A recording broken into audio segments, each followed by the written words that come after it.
स्वागत है आपका भारत वॉइस में। राहुल गांधी के तेवर बहुत सख्त होते जा रहे हैं। पूरी कांग्रेस पार्टी आक्रामक होती जा रही है। ये गांधी परिवार पे अटैक क्यों करते हैं? ये गांधी परिवार पे इसलिए अटैक करते हैं क्योंकि हम एक विचारधारा के लिए लड़ते हैं और हमारे जैसे देश में करोड़ों लोग हैं। हम लोकतंत्र के लिए लड़ते हैं, हम कम्युनल हार्मनी के लिए लड़ते हैं और सालों से लड़ रहे हैं। यह सिर्फ मैंने नहीं किया, सालों से हो रहा है। जान दी है मेरे परिवार ने। यह हमारी जिम्मेदारी है, रिस्पॉन्सिबिलिटी है, जो भी आप कहना चाहो, क्योंकि हम इन विचारधाराओं के लिए लड़ते हैं। जब हिंदुस्तान को बांटा जाता है, हिंदू मुसलमान को लड़ाया जाता है, हमें दर्द होता है। जब किसी को दलित कह के मारा जाता है, पीटा जाता है, हमें दर्द होता है। जब किसी महिला को पीटा जाता है, हमें दर्द होता है। इसीलिए हम लड़ते हैं। हिंदुस्तान में कोई भी व्यक्ति किसी भी पार्टी का, non political, political, film star, कोई भी अगर सरकार के खिलाफ कुछ बोलता है, उस पे हिंदुस्तान के सारे इंस्टीट्यूशन का वजन पड़ जाता है। लोकतंत्र आज हिंदुस्तान में नहीं है, खत्म हो गया है। Democracy is now a memory in India, it is nothing more. Rahul Gandhi क्या पीछे नहीं हटने वाले हैं? जितना भी चाहे दबाव बना दिया जाए, जैसा राहुल गांधी कहते हैं कि उन पर कुछ भी दबाव बनेगा, सच की आवाज को नहीं दबाया जा सकता है, वो सच बोलते रहेंगे। मैं इस बात को समझता हूं कि जितना भी मैं जनता की इश्यूज को उठाऊंगा, जितनी भी महंगाई की बात करूंगा, अनएम्प्लॉयमेंट की बात करूंगा, कम्युनल हार्मनी की बात करूंगा, उतना मेरे ऊपर आक्रमण होगा। जाहिर सी बात है, पिछले कुछ सालों में राहुल गांधी एक ऐसे नेता के तौर पर उभर कर सामने आए हैं जो आक्रामकता के साथ संघ परिवार और भारतीय जनता पार्टी पर हमले बोलते रहे हैं। कहीं पर भी राहुल गांधी ने कोई समझौता नहीं किया है। जो उन्होंने वायदे किए थे, जो उन्होंने पूरे नहीं किए, उससे डरते हैं। महंगाई से डरते हैं, बेरोजगारी से डरते हैं, जनता की जो शक्ति है उससे डरते हैं। क्यों डरते हैं? क्योंकि झूठ बोलते हैं। 24 घंटा ये लोग झूठ बोलते हैं। बेरोजगारी नहीं है, प्राइस राइज नहीं है, चाइना नहीं आया, कहते हैं स्टार्टअप इंडिया। आप मुझे दिखाओ स्टार्टअप इंडिया है कहां? स्टार्टअप इंडिया लोगों को फायर कर रहा है, निकाल रही है स्टार्टअप्स, लोगों को सड़क पे फेंक रही हैं। हम महंगाई के मुद्दे उठाना चाहते हैं, बेरोजगारी का मुद्दा उठाना चाहते हैं, जो समाज को बांटा जा रहा है उसके बारे में हम चर्चा करना चाहते हैं, यहां करना चाहते हैं, पार्लियामेंट हाउस में करना चाहते हैं। हमें ना बोलने दिया जाता है, पार्लियामेंट हाउस में हमें डिबेट नहीं करी जाती, अलाउ करी जाती है, हमें अरेस्ट किया जाता है। जो ऑपोजिशन डेमोक्रेसी में, लोकतंत्र में लड़ती है, वो इंस्टीट्यूशंस के बल पे लड़ती है।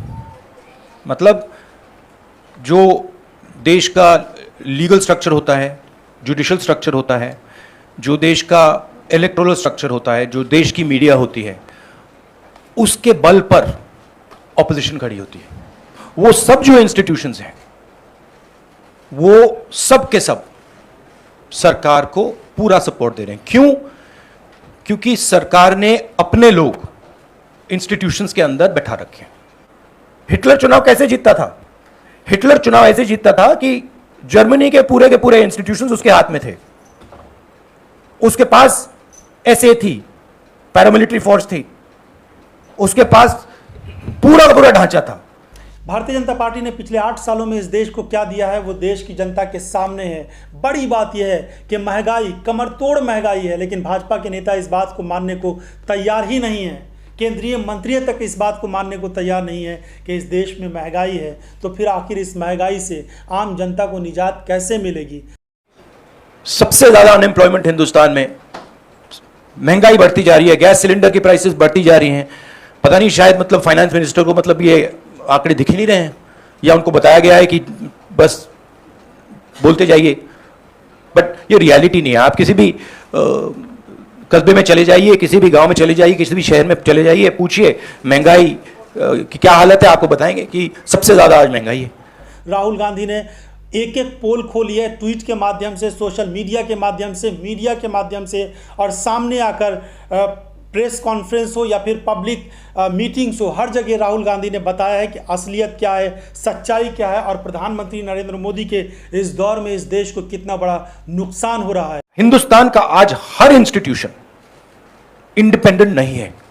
हिंदुस्तान का हर इंस्टीट्यूशन आज आरएसएस के कंट्रोल में है। आरएसएस का एक व्यक्ति हर इंस्टीट्यूशन में बैठा है। तो हम एक राजनीतिक पार्टी से नहीं लड़ रहे हैं, हम हिंदुस्तान के पूरे इंफ्रास्ट्रक्चर के खिलाफ लड़ रहे हैं। जब हमारी सरकार होती थी, इंफ्रास्ट्रक्चर न्यूट्रल रहता था, हम इंफ्रास्ट्रक्चर को कंट्रोल नहीं करते थे। 2 राजनीतिक पार्टियों की लड़ाई होती थी, 3 राजनीतिक पार्टियों की लड़ाई होती है। आज इंफ्रास्ट्रक्चर सरकार का पूरा एक पार्टी के साथ है। फाइनेंशियल इंफ्रास्ट्रक्चर उनके साथ है। अगर कोई दूसरी पॉलिटिकल पार्टी को सपोर्ट करना चाहे, उस पर ईडी लगा दी जाती है, सीबीआई लगा दी जाती है, धमकाया जाता है, डराया जाता है। तो फाइनेंशियली मोनोपोली है बीजेपी की, आरएसएस की, इंस्टीट्यूशनली मोनोपोली है। इसीलिए ऑपोजिशन इफेक्टिवली, अग्रेसिवली खड़ी हो रही है, बट इंपैक्ट जो होना चाहिए वो दिख नहीं रहा है। यूएन आपको कह रहा है कि 5 million people have died, Hindustan की सरकार कह रही है नहीं, वो झूठ बोल रहे हैं। गुजरात में आप जाएंगे, वहां पे मतलब लाशों के ढेर लग गए थे। गंगा में आपने देखा लाखों लोग मरे, मगर नहीं, हिंदुस्तान की सरकार कहती है यह सच्चाई नहीं है। बेरोजगारी बढ़ती जा रही है, हिंदुस्तान की सरकार कहती है सच्चाई नहीं है। महंगाई बढ़ती जा रही है, हिंदुस्तान की सरकार, उनकी जो फाइनेंस मिनिस्टर हैं, कहते हैं नहीं। पूरा कम्युनिकेशन स्ट्रक्चर उनके हाथ में।